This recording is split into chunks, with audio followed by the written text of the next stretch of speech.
하나님의 말씀 함께 보겠습니다. 신약성경 요한복음 14장 1절에서 6절까지의 말씀입니다. 요한복음 14장 1절에서 6절까지의 말씀을 제가 봉독해 드리겠습니다. 너희는 마음에 근심하지 말라. 하나님을 믿으니 또 나를 믿으라. 내 아버지 집에 거할 곳이 많도다. 그렇지 않으면 너희에게 일렀으리라. 내가 너희를 위하여 거처를 예비하러 가노니 가서 너희를 위하여 거처를 예비하면 내가 다시 와서 너희를 내게로 영접하여 나 있는 곳에 너희도 있게 하리라. 내가 어디로 가는지 그 길을 너희가 아느니라.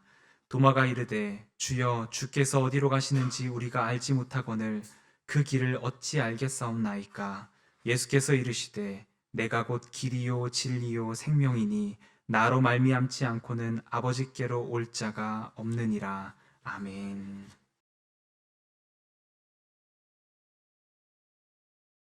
오늘 설교는 예수로 살롬 6번째 시간으로 예수 길과 진리라는 제목으로 함께 은혜를 나누고자 합니다.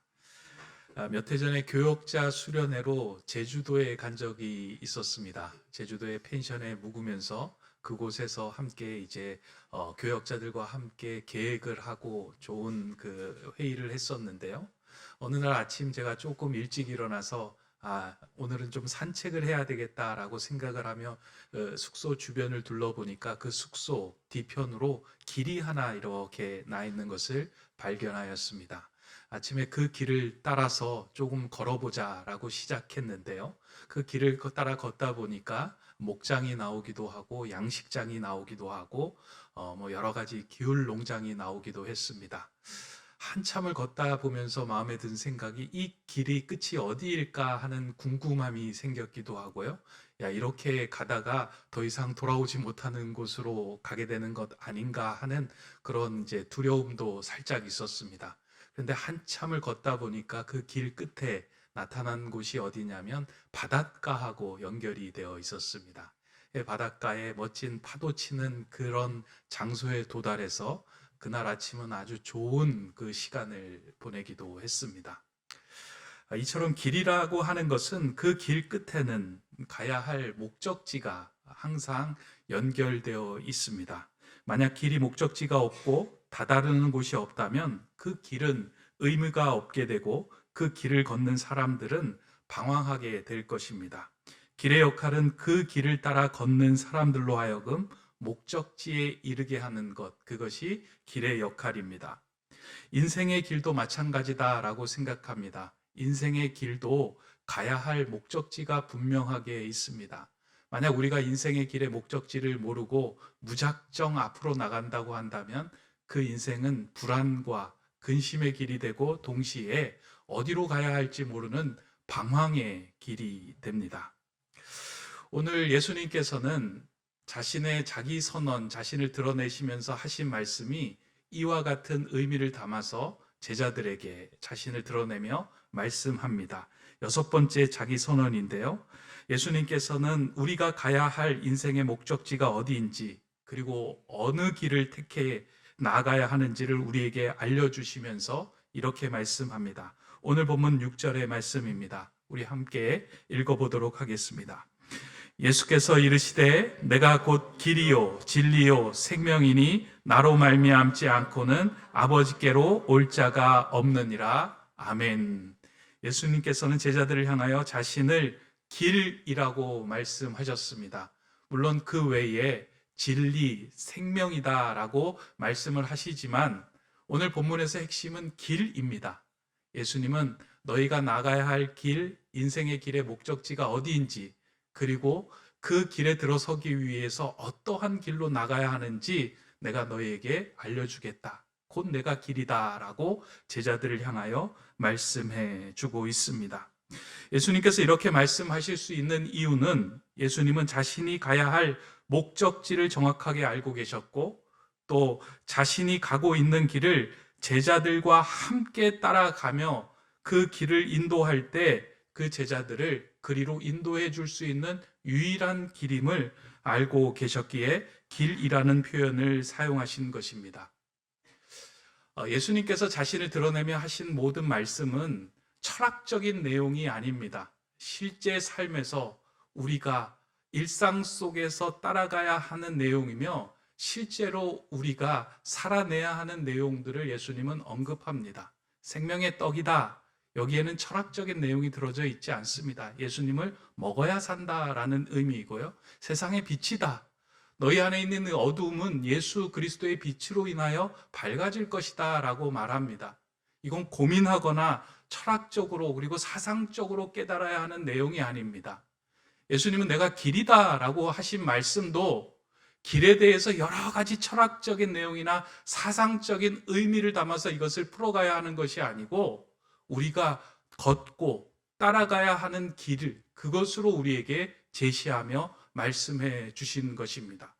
그래서 예수님이 나는 길이다 라고 했을 때 그 길이 무엇인지를 머리로 이해하고 생각하고 고민해서 풀어내야 하는 문제가 아니고요. 우리가 걸어가야 할 유일한 길이 예수 그리스도이구나 라고 알고 그 길을 따라 걸으면 되는 것입니다. 이게 세상의 종교와 기독교 외의 종교와 다른 점입니다. 기독교 외의 종교는 철학과 사상을 이야기하면서요, 깨닫게 하고 사상을 깊이 묵상을 함을 통해서 내 자신이 누구인지를 알게 하는 그런 일들을 행하고 있는데요. 우리 주님께서 말씀하신 것은 아니다. 너희들은 가야 할 인생의 목적지가 있다. 내가 너와 함께 가겠다라고 말씀하면서 우리로 하여금 방향과 목적을 분명하게 이야기해 주시고 그 길에 동행하겠다 약속해 주시며 이 말씀을 해 주십니다. 우리 인생길에서 방황하지 않으려면 우리가 가야 하는 목적지가 어디인지 그리고 우리가 어떠한 길에 들어서야 하는지를 분명히 알고 있으면 근심하지도 않고 방황하지도 않고 불안해할 필요도 없습니다. 만약에 제가 제주도의 그 숙소를 떠난 길을 두 번째 날에 똑같은 길을 걸어 나갔다면 제가 두려워하거나 근심하는 마음이 있었을까요? 그렇지 않았을 겁니다. 이 길 끝에는 바닷가가 있구나. 그곳에 가서 평안한 시간을 보내야 되겠다 하는 그 마음으로 그 길을 걷는 시간이 더 즐거웠을 겁니다. 마찬가지로 예수님은 우리로 하여금 인생길에서 방황하지 않고 근심하지 않도록 우리에게 자신을 드러내면서 나는 길이다 라고 말씀해 주신 것입니다. 오늘 이 말씀을 통해서 저는 여러분들의 마음속에 근심과 불안이 조금 해소되기를 소원합니다. 그러기 위해서 오늘 주님께서 이 하신 말씀을 좀 이렇게 마음에 새겨두어야 할 부분이 있는데요. 두 가지로 좀 살펴보면 좋겠습니다. 예수님께서 나는 길이다 라고 했을 때 그 길, 그리고 예수님의 이 표현에는 두 가지의 의미가 담겨져 있습니다. 첫 번째는 예수님이 길이다 라고 하신 이 말씀에는 이 땅을 살아가는 사람들 모두가 가야 할 목적지가 분명히 있다라고 하신 말씀이다 라는 것입니다. 예수님이 이 땅에 오심은 믿는 자들만을 위하여 온 것이 아니라 이 세상의 모든 사람들을 위하여 이 땅에 오셨습니다.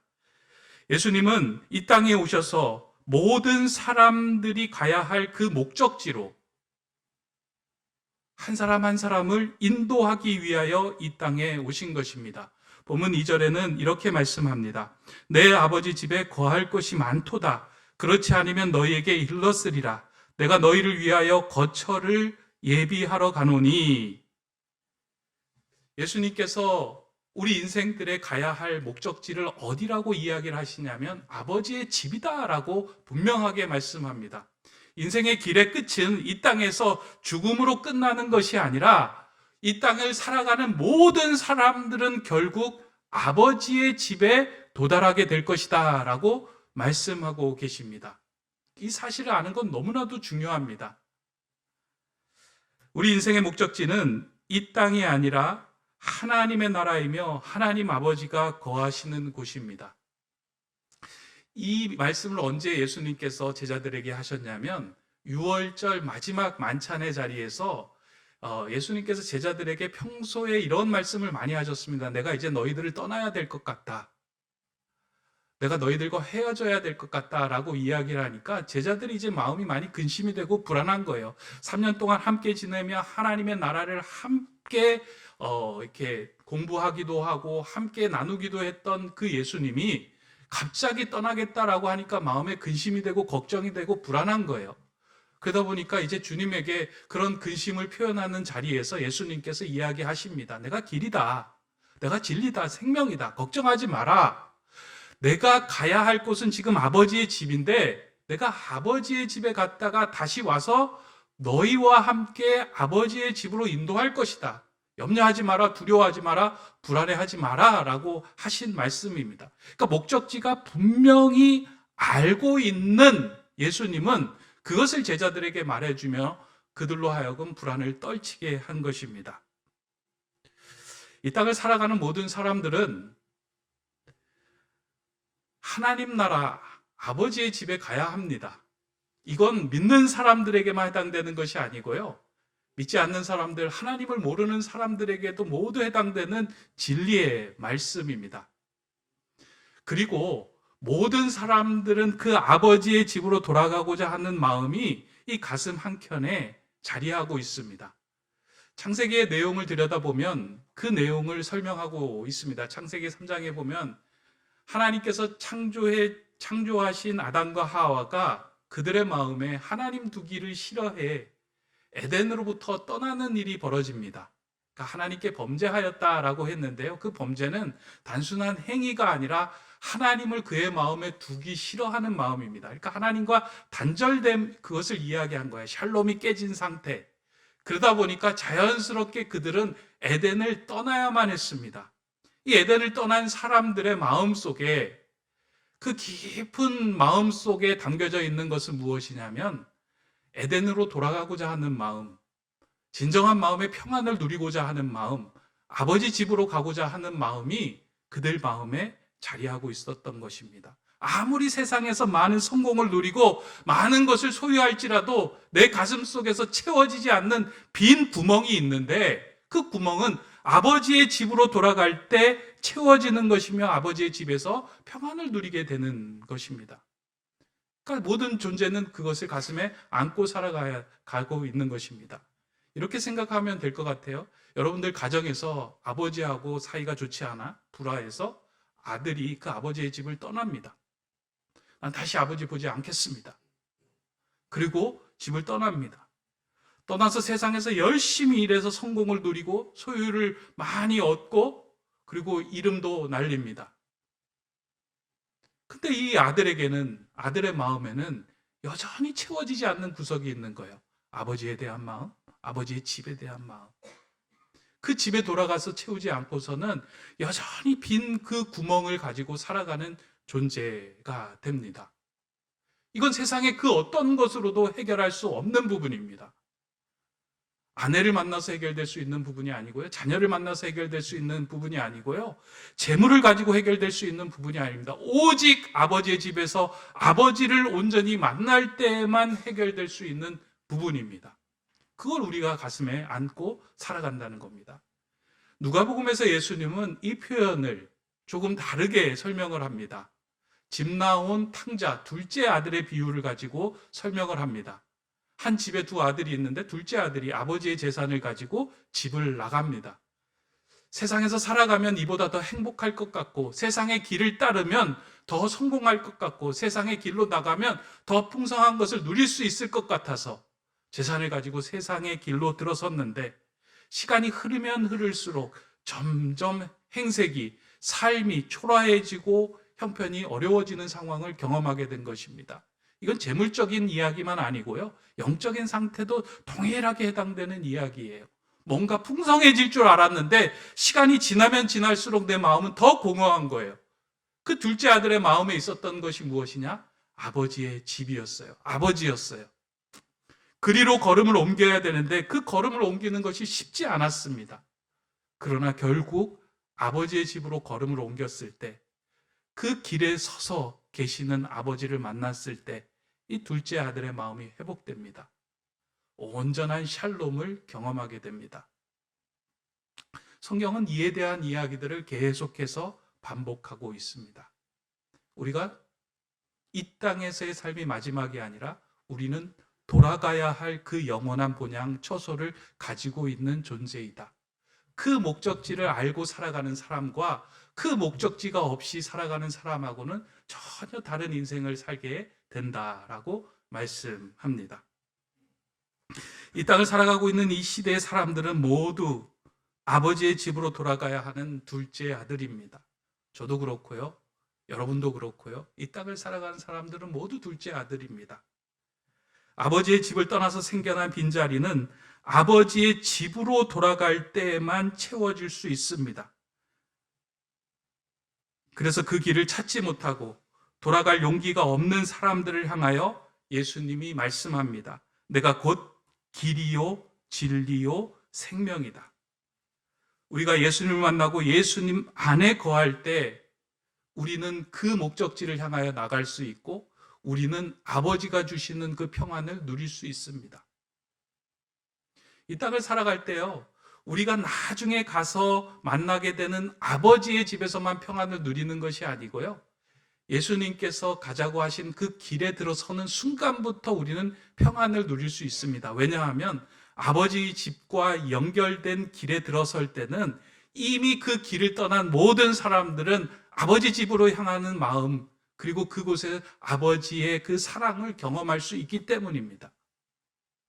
그래서 예수님이 길이다라고 하는 그 말씀에는 우리는 목적지가 있고 그 목적지를 향하여 가는 사람들은 마음의 평안과 샬롬을 경험하게 된다라고 하는 그 메시지가 그 안에 담겨져 있습니다. 동시에 그 아버지의 집으로 나갈 수 있는 길, 유일한 길은 다른 세상의 길로 얻을 수 있는 것이 아니라 오직 예수 그리스도로만 얻을 수 있다라는 것이 이 말씀 안에 포함된 진리입니다.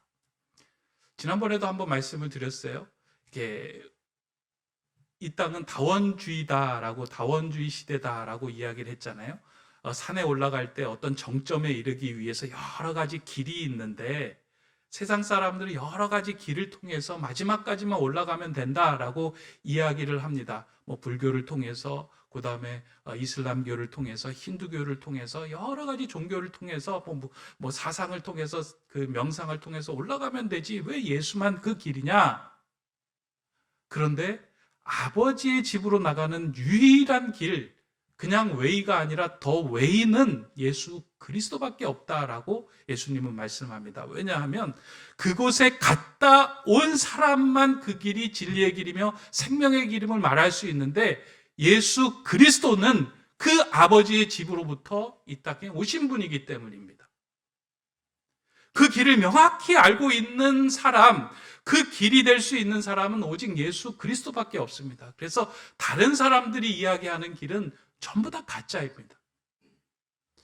여러분들 주변에서요, 그렇게 길이 있다라고 이야기하실 때, 예수 말고 다른 길이 있다라고 할 때 그걸 들으시면 안 됩니다. 오직 예수 그리스도를 통해서만 우리는 나갈 수 있어요.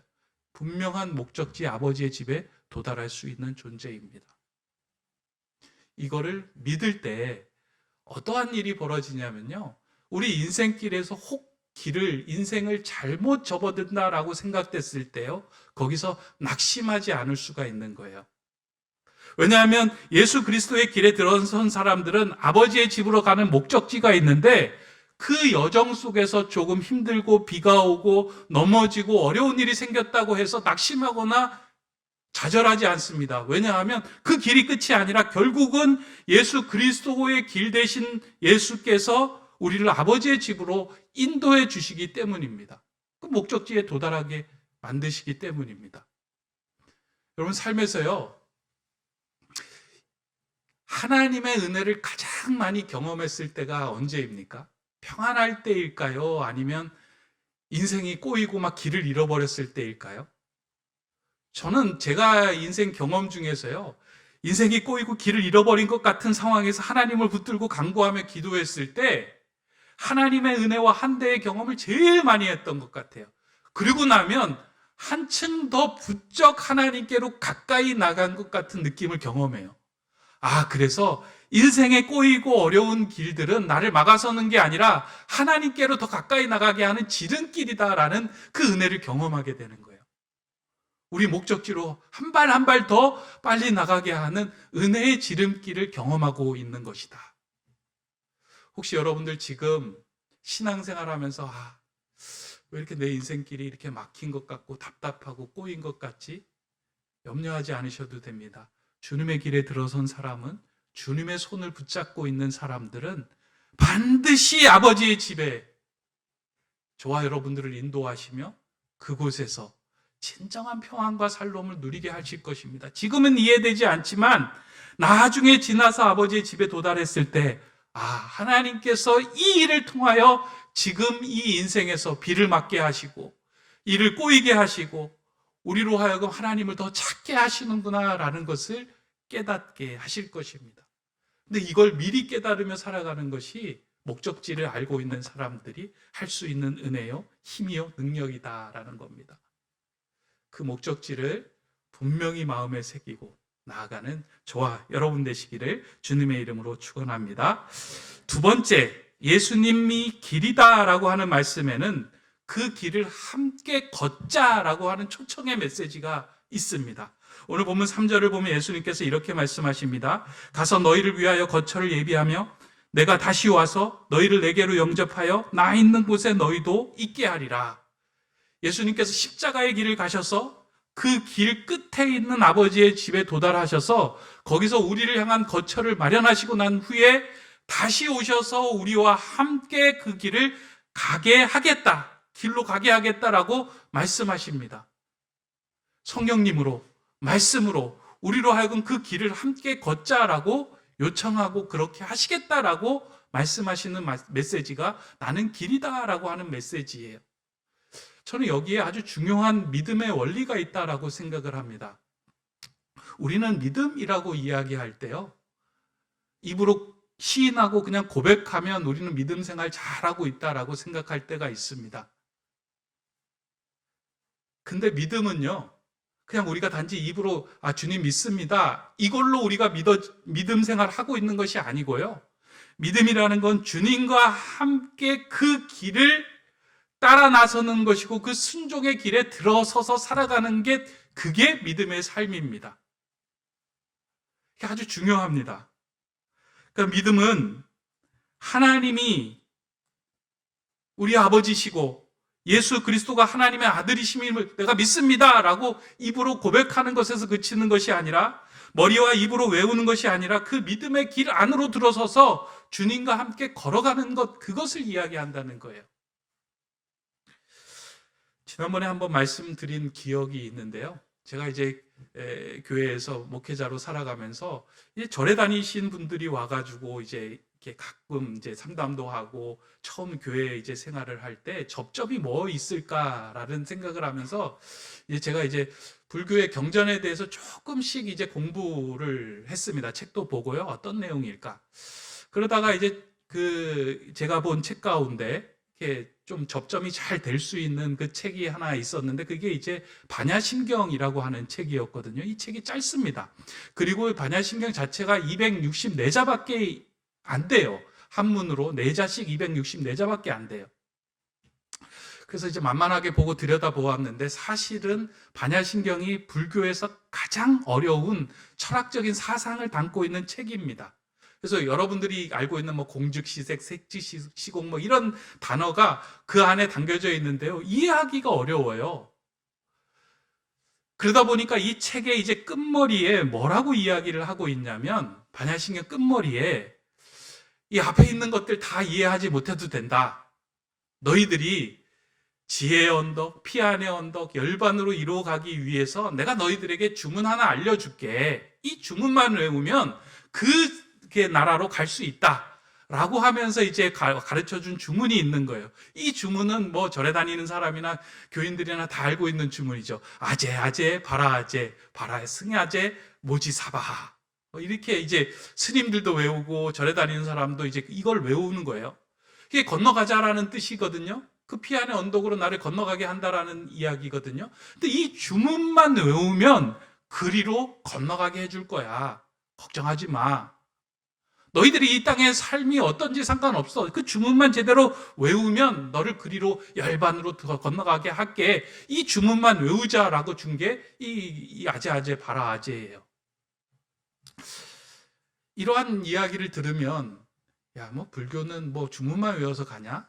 이렇게 생각할 수 있는데요, 사실 이 내용을 머리에 두고 우리 기독교인들이 신앙생활 하는 것을 이렇게 들여다보면 저는 여기에서 크게 벗어나지 않는다라고 생각해요. 우리가 주님을 믿습니다. 난 예수님을 믿습니다. 그리고 그 고백 하나로 그냥 우리의 신앙생활 전부를 다 했다라고 생각하며 살아가기도 합니다. 성경에 믿음으로 구원 얻는다고 했잖아요. 내가 주님을 믿는다니까요. 그리고 와서 주일에 예배 드려요. 그리고는 일주일의 삶 속에서 6일 동안은 세상의 길을 따르는 삶을 살아가고 있어요. 차이가 뭐가 있을까? 주님을 믿는다는 것, 그건 우리의 입으로, 머리로 이해하고 말하는 것이 아니고요. 내 인생의 일주일의 길을 주님의 길과 합하여 주님의 길을 따르며 살아가는 것. 그래서 저는 신앙은 점이 아니라 선이라고 생각을 합니다. 근데 우리는 자꾸 점처럼 신앙생활을 하고 있는 거예요. 주일에 와서 점 한번 딱 찍고 또 다음 주에 와서 한번 딱 찍고 자세히 우리 신앙 인생을 돌아다 보니까 점이 52개가 찍혀 있어요. 52주죠. 근데 들여다보니까 52를 뺀 314개는 선으로 연결되어 있는 거예요. 세상의 길이라는 선. 세상의 길을 따라가며 우리는 그냥 입으로 하나님을 믿습니다. 예수님을 믿습니다. 라고 고백하며 살아가고 있습니다. 예수님이 나는 길이다 라고 하는 요청은요, 나와 함께 그 길을 따르자라고 하신 말씀입니다. 그리고 그 길을 보여주신 거예요. 나는 세상의 길을 따르지 않고 십자가의 길, 평화의 길을 따르겠다. 성경을 읽어보면요, 계속해서 예수님은 그 길로 향하여 나아가고 계세요. 사단이 시험을 할 때요, 시험하는 핵심적인 내용이 그거 아니겠습니까? 세상의 길, 그 다음에 십자가의 길 내어놓고 어느 길 따를래? 세상의 길은 풍성해 보이고 넓은 길이야. 십자가의 길은 좁은 길이고 희생의 길이야. 어느 길 갈래? 근데 예수님은 세상의 길 택하지 않고 십자가의 길, 희생의 길로 선택합니다. 좁은 길이었지만 그것이 생명의 길임을 알았기 때문이에요. 그 길로 갈 때 아버지의 집에 도달할 수 있음을 알았기 때문이에요. 그게 한 생명을 살리는 은혜의 길임을 알았기 때문이에요. 그 길을 함께 가자라고 우리에게 요청하고 초청하고 그렇게 메시지를 보내는 것이 나는 길이요라는 메시지입니다. 여러분, 지난 한 해 동안 어떠한 길을 달려오셨습니까? 혹시 점을 찍는 신앙생활이었습니까? 아니면 정말 예수님과 함께 예수님의 초청 메시지에 반응하며 선으로 연결된 그 길을 따라오셨습니까? 이 땅의 많은 교회들이 지금 세상으로 하여금 많은 비난을 받는 것처럼 보이지만 실상은 보이지 않는 곳에서 주님의 길을 따르고 있는 교회들이 참 많이 있습니다. 저는 여러분들이 그 교회를 좀 많이 보면 좋겠다 생각이 듭니다. 오늘 이제 교회와 세상 속에서 부각하고 있는 건요, 세상의 길을 따르는 교회를 많이 보여주니까 이 땅의 교회가 다 그렇구나라고 생각을 하는데 그렇지 않습니다.